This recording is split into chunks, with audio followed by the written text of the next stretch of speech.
नमस्कार, बहुत बहुत स्वागत है आपका बुलेटिन में। मैं हूं आपके साथ राजश्री थवाई। तो चलिए बुलेटिन की शुरुआत करेंगे अहम खबर के साथ। तो योगी आदित्यनाथ के दिल्ली दौरे का आज दूसरा दिन। केंद्रीय मंत्री नितिन गडकरी से सीएम योगी की मुलाकात। धर्मेंद्र प्रधान और राष्ट्रपति रामनाथ कोविंद से भी मुलाकात करेंगे।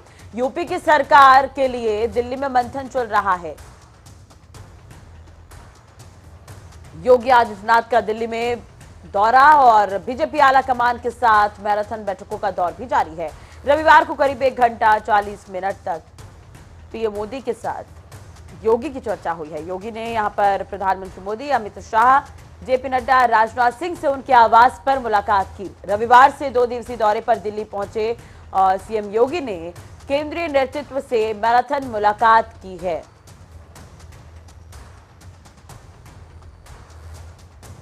ज्यादा जानकारी और अपडेट के लिए बात करेंगे। संवाददाता स्पर्श हमारे साथ जुड़े हुए हैं। स्पर्श, लगातार मुख्यमंत्री योगी जो है दिल्ली में है और हाईकमान से मुलाकात चल रही है। आज का क्या कुछ शेड्यूल? देखिए, बिल्कुल मुख्यमंत्री योगी आदित्यनाथ के दिल्ली दौरे का दूसरा दिन है। मुख्यमंत्री योगी आदित्यनाथ ने सुबह केंद्रीय सड़क परिवहन मंत्री नितिन गडकरी से मुलाकात कर ली है। इसके बाद अगर हम बात करें तो राष्ट्रपति रामनाथ कोविंद से मुख्यमंत्री की मुलाकात होनी है। इसके अलावा बात करें तो 12 बजे के आसपास केंद्रीय मंत्री अनुराग ठाकुर से मुख्यमंत्री मुलाकात करते हुए नजर आएंगे और 1:30 बजे के आसपास यूपी चुनाव के प्रभारी धर्मेंद्र प्रधान से जो है योगी आदित्यनाथ की मुलाकात होती हुई नजर आएगी। चलिए, अब एक तरह से देखा जाए तो महामंथन यहां पर चल रहा है और योगी आदित्यनाथ लगातार दिल्ली पर हैं। आज दूसरा दिन है, तो सरकार बनाने को लेकर, कैबिनेट बनाने को लेकर क्या कुछ चर्चाएं नजर आ रही हैं स्पर्श? देखिए, अगर सरकार बनाने की स्थिति की बात करें तो ऐसा माना जा रहा है कि चूंकि हिंदू रीति रिवाज के अनुसार जो होली होती है उससे पहले जो है कोई भी शुभ कार्य नहीं किए जाते। तो ऐसे में माना जा रहा है कि होली के बाद ही जो है जो सरकार बनाने को लेकर जो समारोह है वो कहीं ना कहीं होता हुआ नजर आएगा। उसके साथ साथ ये जो दिल्ली दौरा है उसमें तमाम सरकार के किस तरीके के कार्यकाल में जो है काम होने वाला है, पहले 100 दिन को लेकर किस तरीके से जो है सरकार कार्य करती हुई नजर आएगी। इसके अलावा अगर हम बात करते हैं तो मंत्रिमंडल का जो विस्तार है वो किस तरीके से होता हुआ नजर आएगा।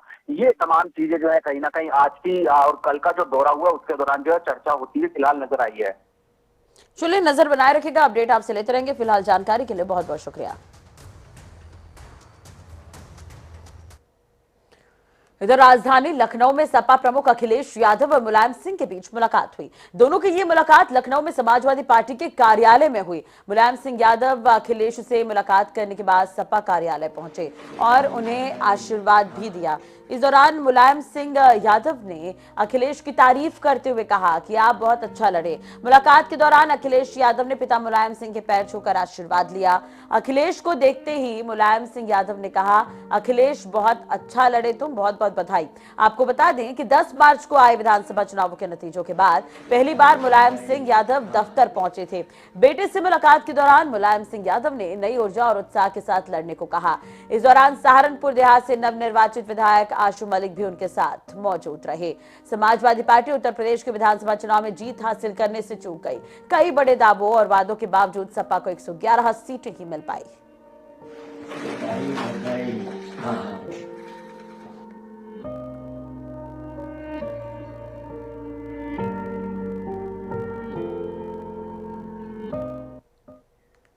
5 राज्यों में कांग्रेस को मिली करारी हार पर मंथन के लिए कांग्रेस कार्य समिति की बैठक खत्म हो गई। बैठक में तय हुआ है कि सोनिया गांधी कांग्रेस पार्टी अध्यक्ष बनी रहेंगी। कांग्रेस के राष्ट्रीय प्रवक्ता रणदीप सुरजेवाला ने प्रेस कॉन्फ्रेंस के माध्यम से कहा कि बैठक में मौजूद सभी नेताओं ने सोनिया गांधी के नेतृत्व पर भरोसा जताया है। बैठक में राहुल गांधी, प्रियंका गांधी, गुलाम नबी आजाद, मल्लिकार्जुन खड़गे समेत पार्टी के वरिष्ठ नेता इसमें शामिल रहे।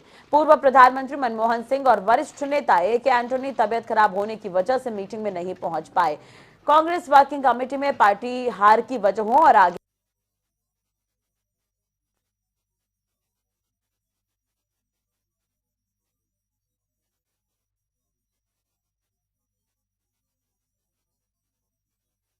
दूरियों को दूर करें। उत्तर प्रदेश में विधानसभा चुनाव के परिणाम आने के बाद विधान परिषद जो है इस पर स्थानीय मुद्दों को लेकर भी चल रहा है। स्थानीय निकाय के चुनाव होने हैं, इसके कारण प्रदेश में अभी 13 अप्रैल तक आचार संहिता लागू रहेगी। पहले विधानसभा चुनाव के साथ ही विधान परिषद के भी चुनाव होने थे, लेकिन राज्य निर्वाचन आयोग ने बाद में विधान परिषद चुनाव के लिए नया कार्यक्रम जारी किया। 9 अप्रैल को दोनों चरण का मतदान होगा, जबकि 12 अप्रैल को मतगणना के बाद परिणाम आ जाएंगे। उत्तर प्रदेश में विधान परिषद स्थानीय निकाय चुनाव की प्रक्रिया 15 मार्च से प्रारंभ होगी। विधान परिषद के स्थानीय प्राधिकारी क्षेत्र की 36 सीटों पर 15 मार्च से चुनाव प्रक्रिया शुरू होगी।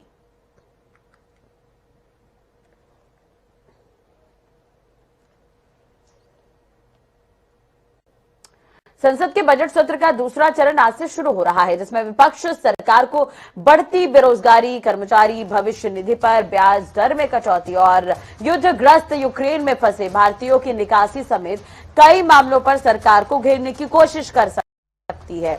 बजटीय प्रस्तावों के लिए संसद की मंजूरी लेना और केंद्र शासित प्रदेश जम्मू कश्मीर के लिए बजट पेश करना सरकार के एजेंडे में शीर्ष पर होगा। वहीं वित्त मंत्री निर्मला सीतारमण जम्मू कश्मीर के लिए बजट पेश करेगी। सरकार ने संविधान आदेश विधेयक को भी लोकसभा में विचार किए जाने और पारित करने के लिए सूचीबद्ध किया है। वहीं कोविड-19 संबंधी हालात में काफी सुधार के चलते लोकसभा और राज्यसभा की जो कार्यवाही है 11 बजे से साथ साथ चलेगी।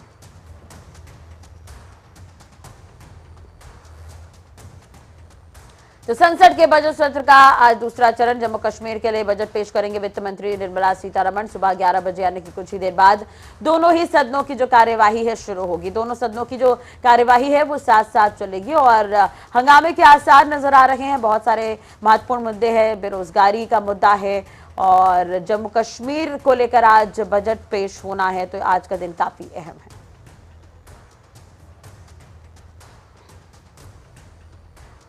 चलिए अब बात कर लेते हैं होली की। तो मथुरा में आज रंग भरनी एकादशी मनाई जा रही है। रंग भरनी एकादशी के मौके पर ब्रिज के मंदिरों में होली की धूम नजर आ रही है। मंदिरों में राधा कृष्ण की होली के पावन रंग बरस रहे हैं। आज श्री कृष्ण जन्म स्थान बांके बिहारी जी और द्वारिकाधीश मंदिर में होली खेली जाएगी। धर्मनगरी वृंदावन की पंचकोशीय परिक्रमा में भी जमकर अबीर और गुलाल उड़ाए जाएंगे। ब्रज के मंदिरों में भी बसंत पंचमी से ही ठाकुर जी भक्तों संग होली खेलते हैं। 40 दिवसीय फाग महोत्सव में भक्त खेलते हैं और अपने आराध्य संग यहाँ पर होली खेलते नजर आते हैं। ब्रज में 40 दिवसीय होली के अलग अलग रंग नजर आ रहे हैं। ब्रज में बसंत पंचमी से ही शुरू हुए होली उत्सव की धूम बरसाना नंदगांव के बाद मथुरा के विश्व प्रसिद्ध द्वारिकाधीश मंदिर में देखने को मिल रही है। मंदिर प्रांगण में बड़े ढब को रखकर भगवान को होली के रसियाओं और गुलाल और छोटी छोटी पिचकारियों से रंग लगाया गया।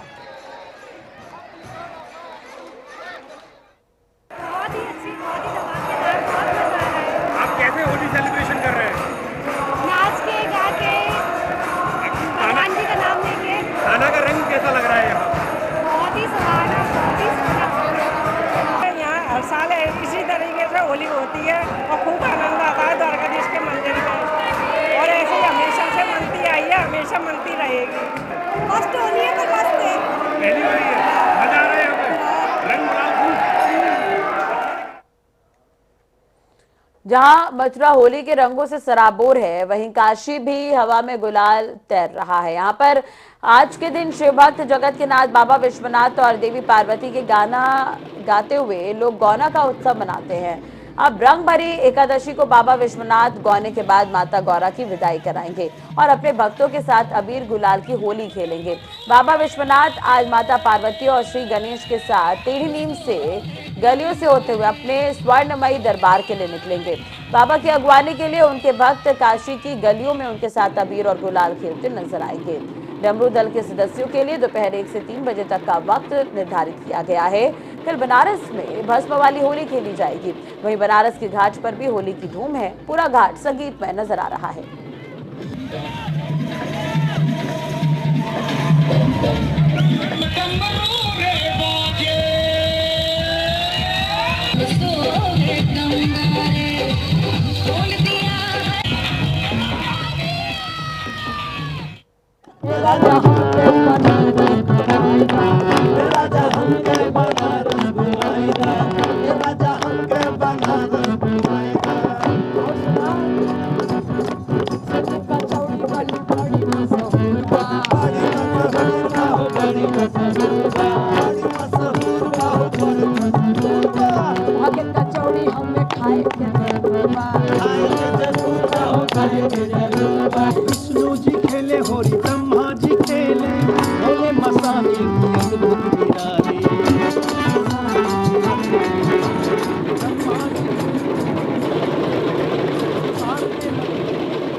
चले बात कर लेते हैं बड़ी खबर की जो सहारनपुर से है। यहाँ पर सपा पार्षद समेत 3 के खिलाफ एफआईआर दर्ज।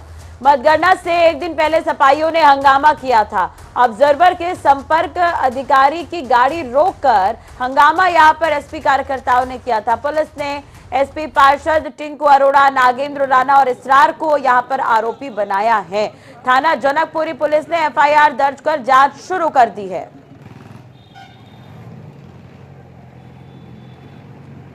तो मतदान के दौरान सपाइयों पर हंगामा करने का आरोप लगा है। सपा पार्षद समेत 3 के खिलाफ एफआईआर दर्ज किया गया है।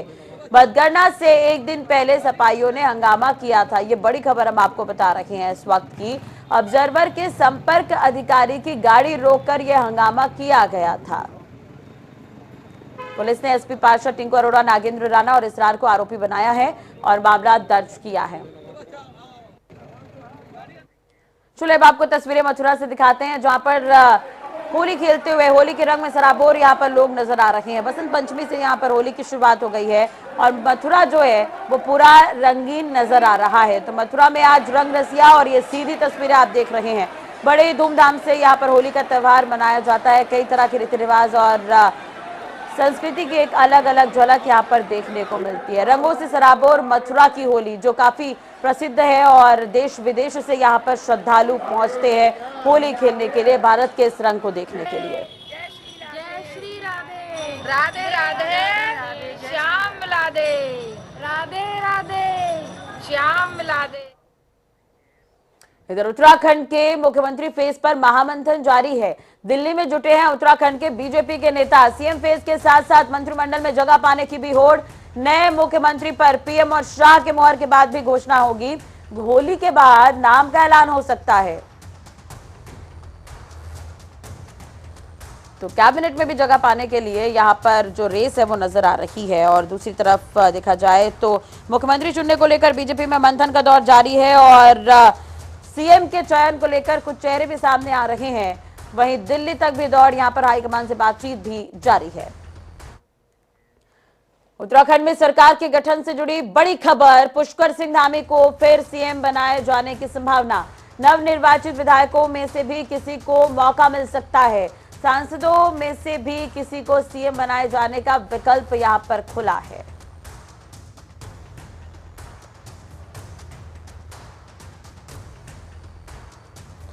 तो बीजेपी के बड़े नेताओं की दिल्ली दौड़ भी जारी है। वहीं दूसरी तरफ कैबिनेट विस्तार को लेकर भी लगातार चर्चा हो रही है।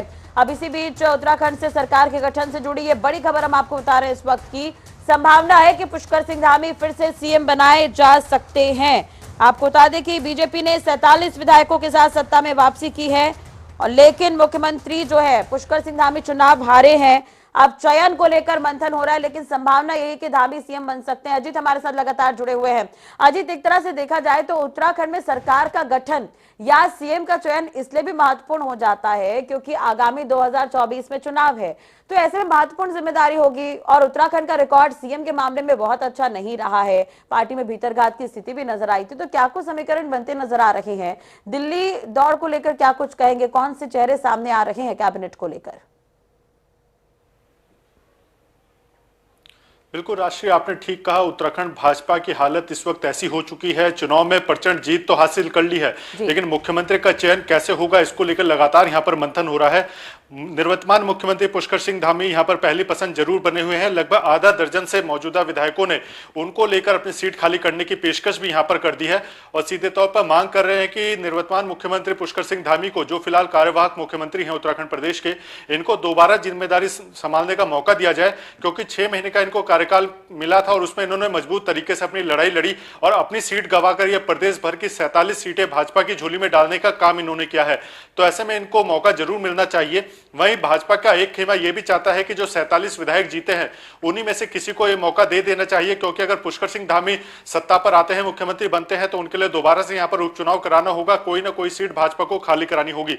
तो ऐसे में जो कई नेताओं की दिल्ली दौड़ है वो भी लगातार जारी है और भाजपा के अगर चेहरों की बात की जाए तो मुख्यमंत्री पुष्कर सिंह धामी पहले नंबर पर है। इसके बाद धन सिंह रावत, सतपाल महाराज जो मौजूदा विधायक हैं, जो जीत कर आए हैं, ये भी दिल्ली दौड़ लगा रहे हैं और अपने आप को मुख्यमंत्री चेहरा प्रोजेक्ट कर रहे हैं। इसके अलावा डॉक्टर रमेश पोखरियाल निशंक जो हरिद्वार से सांसद हैं। राज्यसभा सांसद की बात करी जाए तो अनिल बलूनी का नाम भी कहीं ना कहीं चर्चाओं में है। और एक जो बड़ा नाम निकलकर सामने आया है वो है रितु खंडूड़ी, पूर्व मुख्यमंत्री भुवन चंद खंडूड़ी की बेटी है और कोटद्वार से इन्होंने चुनाव जीता है। तो एक बात ये भी निकलकर सामने आ रही है कि प्रधानमंत्री मोदी, अमित शाह, राष्ट्रीय नेतृत्व कोई बड़ा गेम चेंजर यहाँ पर कर सकता है और रितु खंडूड़ी को भी बड़ी वाकई और इस तरह के कयास भी लगाए जा रहे हैं। नजर बनाए रखेगा अजीत, बहुत बहुत शुक्रिया तमाम जानकारी और बातचीत के लिए। तो एक तरह से देखा जाए तो उत्तराखंड की राजनीति में हलचल है, कैबिनेट का विस्तार भी होना है। हालांकि 47 विधायकों के साथ बीजेपी ने यहां पर जीत हासिल की है, लेकिन अभी बारी है कैबिनेट विस्तार की, तो इस पर नजर बनी रहेगी। फिलहाल इस बुलेटिन में इतना ही। अपडेट्स के लिए आप देखते रहिए जनता टीवी। नमस्कार।